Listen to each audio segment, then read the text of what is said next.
Brodes Media.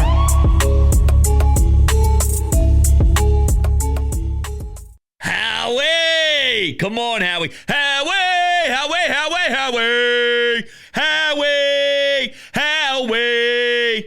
Yo. Howie does it again. Ojulari, are you kidding me? I love that pickup. I love that move. It's a nice snag. That makes me feel a lot better about this pass rush between him and Uche. I think he's got some left in the tank, too. I'm excited.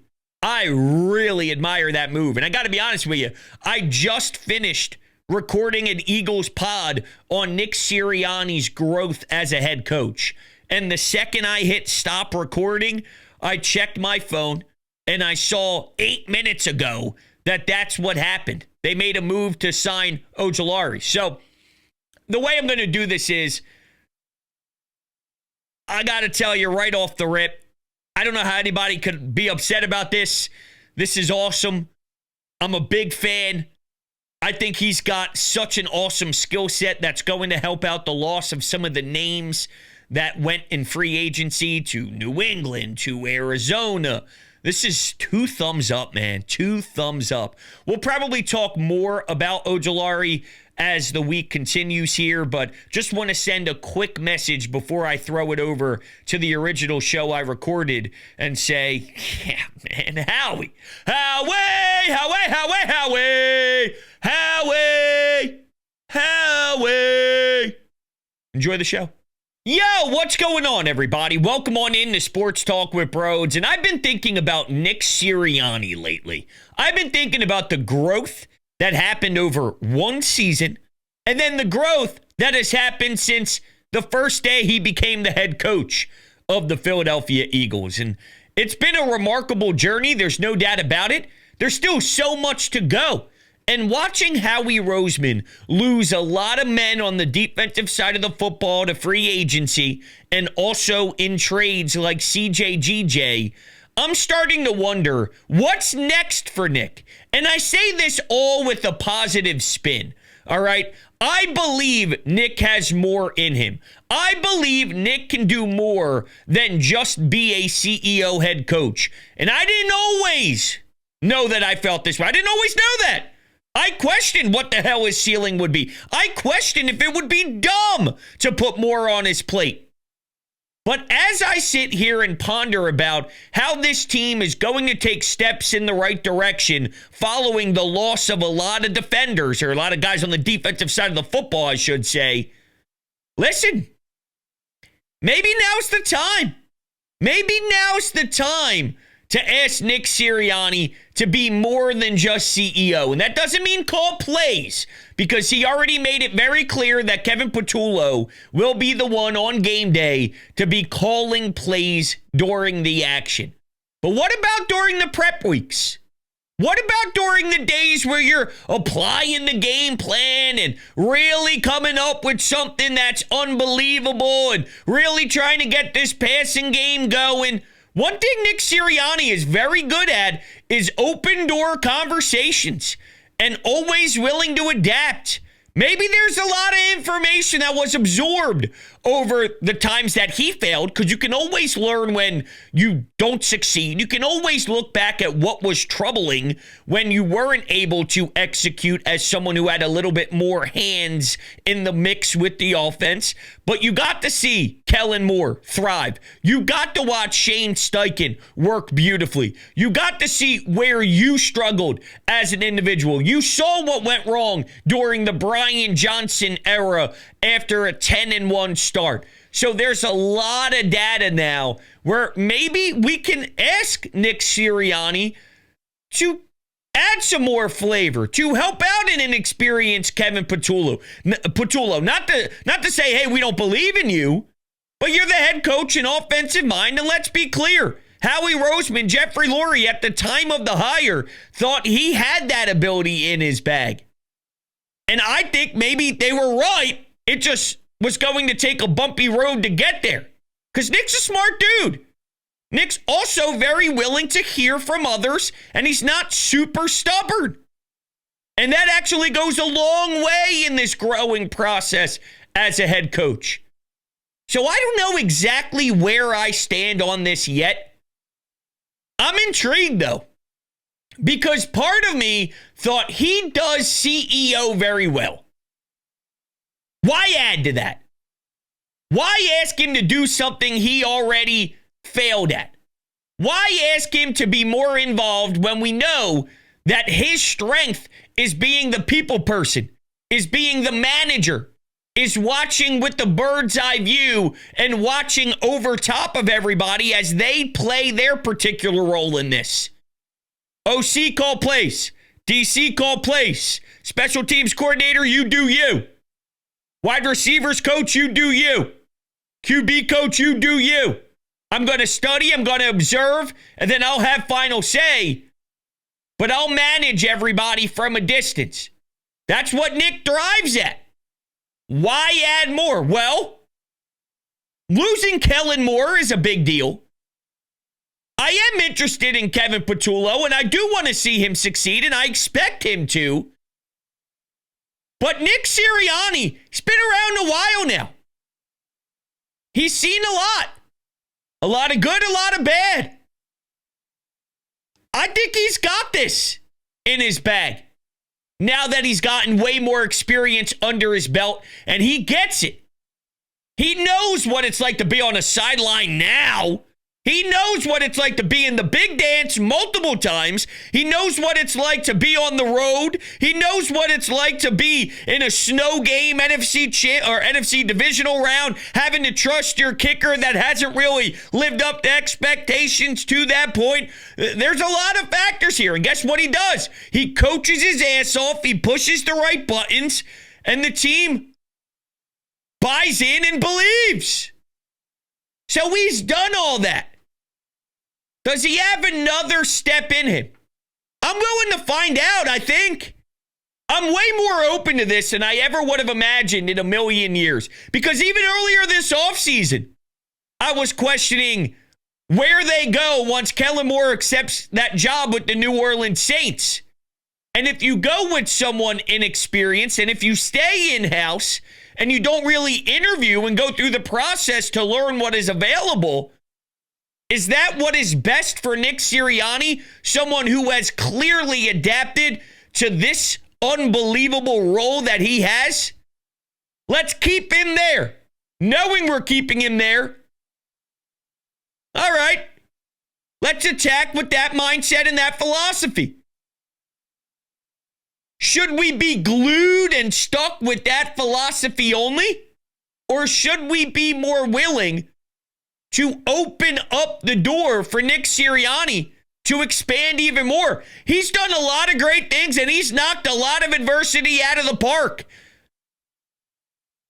Who's to say that he can't accept this too? I actually look at his past failures and his emotional journey and just everything he had to deal with since day one of stepping into the NovaCare complex and looking at the face of the fans, looking at the face of the media. And I say, why not? Why can't he accept this challenge? And maybe he's had more say than we ever thought. Maybe him and Kellen Moore and that talk with Jordan Mailata and the offensive linemen during the, the bye week, early bye week, right after week 4. Maybe Nick Sirianni does have a massive amount of input and it was always overblown from the get-go. Maybe. So he's been a part of winning the Super Bowl more than it was the Kellen Moore show, more than it was, back in 2022 when he gave up play calling and Shane Steichen was the man, the myth, the legend with the playbook and with the headset making all the crucial decisions. Maybe behind the scenes, he was way more active in that front and had way more of an input. Maybe. I can't rule that out. But it's always been a very unique experience with that, isn't it? With the design, he doesn't believe in pre-snap movement. We're not just going to do it, as if Sean McVay does it just to do it, as if Kyle Shanahan does it just to do it. No, there's real reasons to believe that actually helps out tremendously with what coverage the defense is playing, because you can watch the way that they move based off of the pre-snap movement. That helps out Jalen Hurts, right? Part of the reason why I was even in love more with Jalen this postseason compared to other postseasons is just his ability to check at the line of scrimmage and see what the other team wants to throw his way, and he had answers within seconds. So not only does the pre-snap movement help out with maybe poor communication with the defense, which opens up an area of a wide open field to boom, get an explosive play, which they value a ton. Or if it's just to see exactly what the formation is and what is happening on the defensive side of the ball. All right, I see what they're playing right now. And then that triggers something in the mind of one of the best quarterbacks in the league. Bada bing, bada boom, you're golden. See what I'm saying here? All right, so it's interesting. I'm curious how people feel out there on the first initial brought up, or, this is the first initial time we're bringing this up. I want the first initial brought up. I don't even know what English is. But I do know that my lawn looks great. And my lawn looks great thanks to Green Lawn Fertilizing. Holy hell. It is so beautiful. I got the best lawn in the entire neighborhood. That can be you. Now listen, any new customers who sign up between March 17th and March 21st will be entered to win 4 lower level Phillies tickets. The winner is announced on March 25th. So Green Lawn Fertilizing, based in the Philadelphia area, they are best in the market. Experts in New Jersey, Pennsylvania, and Delaware, and they are extremely knowledgeable. So much so, they've created their own custom blend that will have your lawn recovering from last year's drought so sensationally. The first round is super important to lay the groundwork for the rest of the season. So Green Lawn Fertilizing wants people to start now. They are offering 2 free treatments and 10% off for the early birds. Keep in mind, a chance to win 4 lower level Phillies tickets too. Make sure you check out the link in the description, which will take you right to their website through my link. It'll tell them that Brodes sent you. It's been awesome to hear from all of you that have reached out to Green Lawn Fertilizing to get started, and it's just a really cool experience to hear that, you feel the family-like atmosphere as well, because that was my first takeaway. This is more than just, hey, my lawn looks good. This is, you guys are awesome, and I can't wait to continue to do business with you in any way, shape, or form, because you're a Brody, okay? You're part of my family now. And I'm part of the Green Lawn Fertilizing family. Make sure you check it all out. Information is down below. All right. So, you know what else I really like to think about in regards to the future of Nick Sirianni? You win that Super Bowl, you don't want to lose who you are, right? You still want to stay true to the foundation of Nick Sirianni. But you got to imagine that the confidence soars in a good way. Not to the point where you become a prick, not to a point where you become a douche, but to a point where you believe in what you do. You believe in your core values. You believe in your excellence. You believe in your delivery. You believe in the way that you create a culture. And I feel maybe if there was once a time where he was doubting some of his scheme, if he was doubting some of his offensive ideas, if he was doubting some of his beliefs from a structure standpoint where he had to give up play calling and hand it over to Shane Steichen. And then, at one point, Howie Roseman said, no. You got Brian Johnson last time. I'm stepping in and hiring the big dogs. I'm stepping in and hiring Kellen Moore, someone who's established in this league and has called plays for an organization that has pressure. I'm bringing in Vic Fangio. No more of this Sean Desai, Matt Patricia crap. This is all about, actually, Matt Patricia by the end may have been forced by the front office because Sean Desai and Brian Johnson as a duo was just vomit-worthy. But I digress. When you have an offseason where you are being doubted, and maybe Jeffrey Lurie would have even snipped you. There were conversations on if that was happening behind the scenes. They elect to run it back with him at the top, but they handed him his coordinators. That was once a time. But now you're a damn Super Bowl fucking champion. So maybe there was once a time where you did look in the mirror and you wondered if there was something wrong with how you were doing things offensively. But now it's, I'm at the top. Yo, I'm at the tippy. I got that damn ring. I got that damn trophy.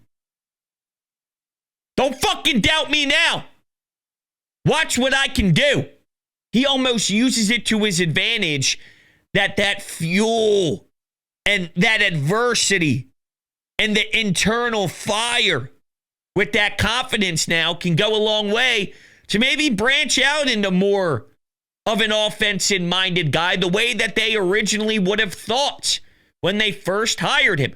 I want to be very clear. I think it's pretty obvious that they are going to have Kevin Patullo step in and play a very similar role as Kellen Moore. I'm not asking Nick Sirianni to be Kyle Shanahan or Sean McVay. That's not the purpose of this.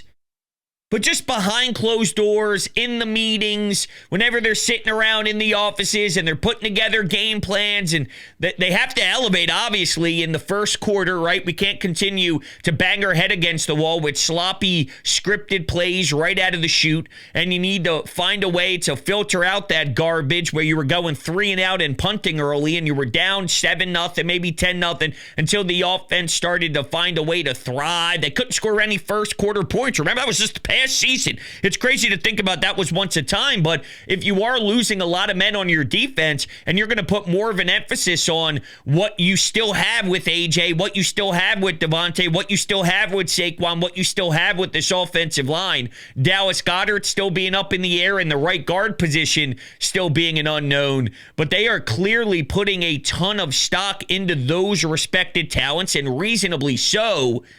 You need to definitely add more to your repertoire. You gotta be filthy in that area to make up for what you're going to lose defensively. They could still be a top 10 defense. They could still finish top 10 in the NFL. 10, 9, 8, in that range. I don't think that's ludicrous. Hell, I mean, last year I saw it on paper and thought they were going to be middle of the pack. They were number 1. So I'm not ruling out anything under Vic Fangio, especially with Jalen Carter, Coop, and Zach Bond. So I'm not telling you that they can't even be better than that. But just from a very bland talk right now, as it's the middle of March and there are still a lot to be brought in, right? There's still a lot to be figured out with the defensive ends, defensive tackles, and just the status on Nakobe Dean and his injury and what they plan to do next to Zach Bond. Is it as simple as Jeremiah Trotter Jr.? Maybe it is. I don't know. What do they do on the outside? Is it as simple as Ringo beats out Adoree Jackson? Is it Adoree Jackson beats out Ringo? Is it Cooper DeJean plays on the outside? There's so much still to kind of play through here, and Howie still has a bunch of time to actually push these buttons and get us where we need to. The point is, you are going to lean on this offense more than you even did last season. You figured it out throughout the journey that this defense has a gear in them that is special. And the run game had a gear in them that was special. And when you lean on your run blocking, Saquon's thick thighs, and your defense, you can go win a Super Bowl. You remove some of that from your roster because unfortunately, other teams are willing to spend a lot more than you, and reasonably so, the Eagles let them go because you just can't afford that. Now it's time for the big dogs to step up. And Nick Sirianni, I think it's time for him to elevate there. I think it's time for it to be known that he has his fingers more on this offense. And it's a lot about not so much what he's done in the past. I don't want to just see what Nick Sirianni did previously that ultimately ended up being, a failure and him being removed of certain duties. I don't want that. I project him to be a smart-ass coach who absorbs a lot of the information around him to get better. Nick has gotten better throughout the years. Nick has learned a ton throughout the years. Nick has improved throughout the years. I just want to see him keep improving because I think he's a smart man.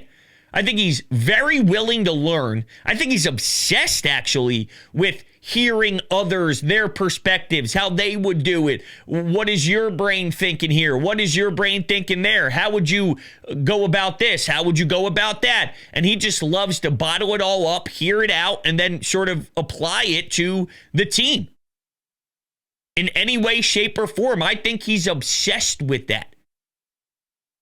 And if there's a way for him to continue to just grow, and grow with some of the scheme and some of the strategy after spending an entire year with Kellen Moore, after spending time with Shane Steichen, after seeing what didn't work with Brian Johnson, what didn't work with himself, is it crazy to wonder if he has that step in him? And is it crazy to wonder if now's the time to see if you have it? Is now the time to play around with this, or do you just keep it as it is? Keep it with what works. Why try and fix something that's not broken? Because there's that viewpoint. If you had more of an established OC, though, then I probably would feel differently. I do have to acknowledge that if Kellen Moore was here, and this was his first season here, and someone else was here last year who won a Super Bowl and got hired or whatever as a head coach in New Orleans, and this was Kellen Moore's first go-around with the Birds, I'd probably say, hey, let Kellen Moore cook. I like where Nick Sirianni is as CEO. Let Kellen Moore do his thing. But because it's Kevin Patullo, this is making me approach this differently. That's probably the truth. As you can tell, this is a new feeling. This is a new thought. So I'm speaking about it out loud with you for the first time. It's the first time it's ever left my lips. All right, it was brewing and marinating in the back of my mind for maybe 24 to 30 hours or so. This is the first time I'm talking through it. And when you talk through it, you know, some things hit differently, other things hit a different way, and you still have to work through the kinks. But majority of me still likes the direction my mind is going. I want to see Nick go into attack mode. I want to see hungry Nick keep exploding and keep working on his craft. The same way A.J. Brown's in the gym. The same way Lane Johnson's in his barn putting out workout videos. The same way Howie Roseman is going through the Howie Roseman season. All right, the same way everybody, Jalen Hurts, is watching film 24/7 and working on airing out the football in the offseason just to, you know, make sure everything is as detailed as humanly possible. We expect every single athlete to put their best foot forward and add to their repertoire, add to their skill set, and even improve in their same skill sets. Might not be a new phase of their skill set. It could be just, hey, this is what you do. But if you do it at an 8 out of 10, make it a 10 out of 10. Make it an 11 out of 10. Get your ass in the gym and make sure you focus on cleaning that up to improve even more. Why would that change with my head coach? And I say this because I believe in it. That needs to be highlighted. I say this because I believe in it. Not a, yo, Nick, prove to me. Yo, Nick, I paid you to do this. Yo, Nick, I brought you in here to do that. No, it's not with that level of nastiness. This is I think Nick could do this. And if he can do this, it helps out the turnover even more. Because when you succeed, and the Eagles are going to consistently succeed, you lose coordinators. Especially on the offensive side, especially guys that are young on the offensive side. Vic Fangio may stay. Vic Fangio may be glued here for the back end of his career because it seemed that wave passed for him. And I think he's cool with it. I think he's all right with just chilling, being the man on the defensive side here in Philadelphia. We know about his ties here. I think he's good. He washes his hands every night. He puts his head on his pillow and goes, I love what I do. I'm happy to be here. I'm stoked. But if you're going to constantly win, Kevin Patullo could be gone. The next guy could be gone. The following guy could be gone. Well, if part of the foundation is Nick Sirianni really blossoming, with a lot of the smarts with the scheme and the offense, that helps out when you lose coordinators. Because it tends to happen when you win. And I don't expect this winning to stop or slow down by any means. So it's also a long-term thought on how to continue sustained success in a way. All right, with that, let's take a couple anytime hotline calls, shall we? Before we do, you know I love garage beer, right? I think about Nick Sirianni growing as a head coach while I pound back garage beers every night. 0% IPA, 100% light beer, 1,000% quality. DrinkGarageBeer.com. It's the best beer to ever touch your lips. Okay, to the phones we go. Hey, Brodes. This is Brad from New York. Just want to give you a few thoughts about the Howie moves and how the offseason has been going on for the Birds since it's been, maybe 2.5 months since the Super Bowl win. Anyway, I don't know if it's going to make your show or not, but I just want to say I think that some of the moves are necessary. As much as I love C.J. Gardner-Johnson, there were multiple plays this year where he gave up wide open touchdowns. I mean, if you even go back to the Green Bay game, I think he gave up to the receiver Reed. He just missed like a really, really easy tackle, and it was just kind of embarrassing. So as much as I think that he was like an energy guy, and I loved when he would intercept the ball and the pick six against Cooper Rush. I mean, so many great plays, but I understood how he's moves. But my Kai Becton situation, a little scary, but just to play devil's advocate, I mean, let's say we go and this is the 2025-2026 season starts, and we're on a little rocky trend, and some of the rookies that we get in the draft or some of the guys we get, these veteran guys, don't plan out as they're supposed to be. I mean, would you be concerned? I mean, I think, honestly, as long as we have Vic Fangio, as long as the offense is somewhat as productive as it was this year, a little more, hopefully, but, it still makes you wonder, in a couple months from now, are we looking back like, are these moves great? Are they bad? I want to get your thoughts on that. Anyway, keep it a good show and go Birds. Thank you for calling, man. I greatly appreciate it. So, was that in regards to just right guard, or if that's in regards to, moving CJ, GJ, the defense? I guess I'll answer both. If it's in regards to Mekhi Becton, and I apologize if you said that clearly, and my brain is just toast because, hey, sometimes it just does go that way. If it's just about the right guard situation, you realize real quickly that the guy in Houston you traded for, Kenyon Green, is actually a stiff. He is actually a bust. And even Jeff Stoutland working with him won't benefit him. Then, Tyler Steen. See, the thing is, I don't think you can. With Tyler Steen, I've seen Tyler Steen play enough where if he ended up having to be the guy, I don't think it ever gets to the point where you just can't successfully run an offense.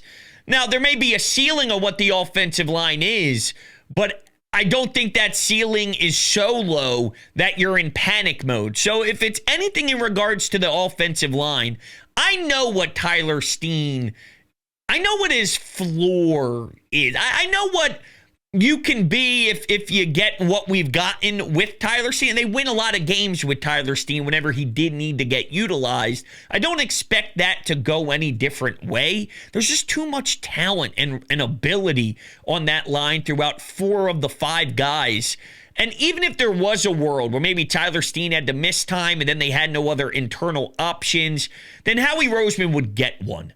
I think Howie Roseman would get one. They would never sit there and just accept absolute vomit and inability to be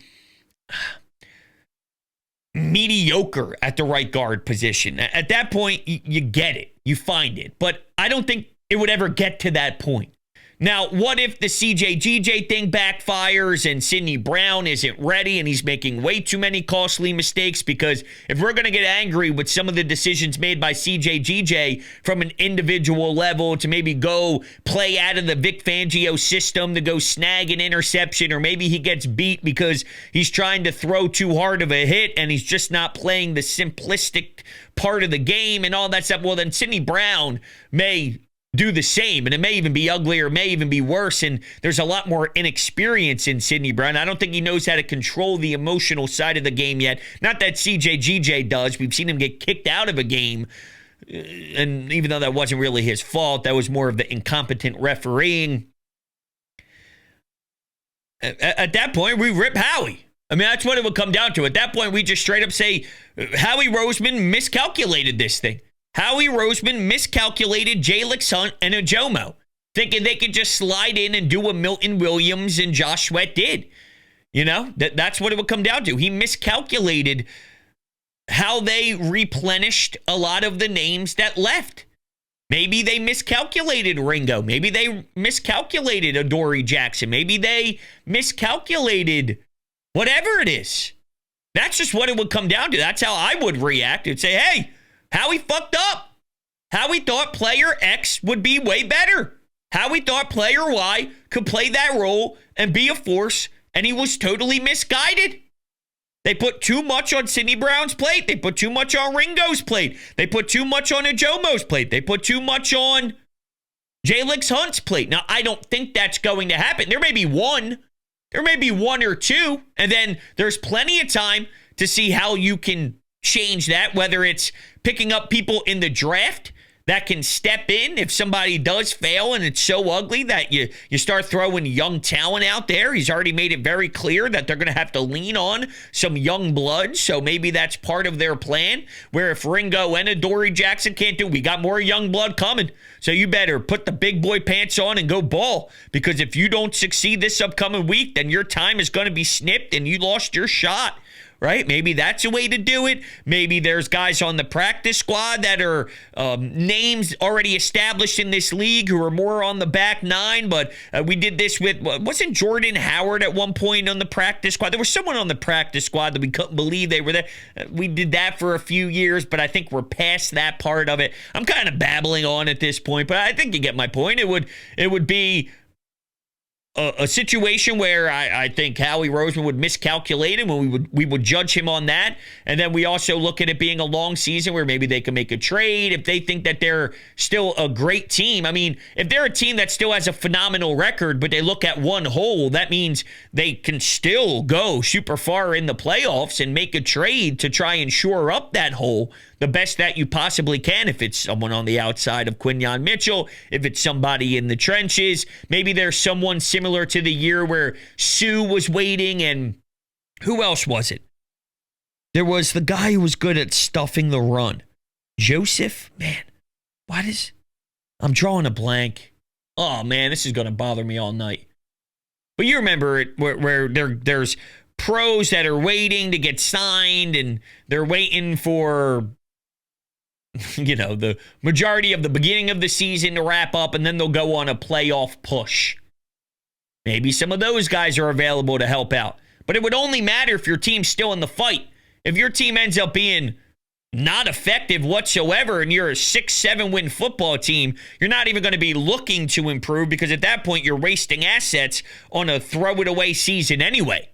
So it would only be of importance if the team actually has a chance. And if that's the case, then you're still in a good spot. You know what I mean? We won't be hitting panic buttons or saying he miscalculated a bunch, because you'd be winning a ton of football games still. Does that make sense? You'd sit on your hands and just accept it if you realize 8, 9, 10 games into the year, holy hell, this thing is just spiraling. And then you start criticizing heavily. It would be a nightmare for that front office if that's the case. But anyway, I hope all that made sense. Felt like I just rambled there. All right, I appreciate you guys so much. Thank you for kicking it with me. You guys are the best in the entire world. Love you. We'll be talking to you soon. Of course, go Birds.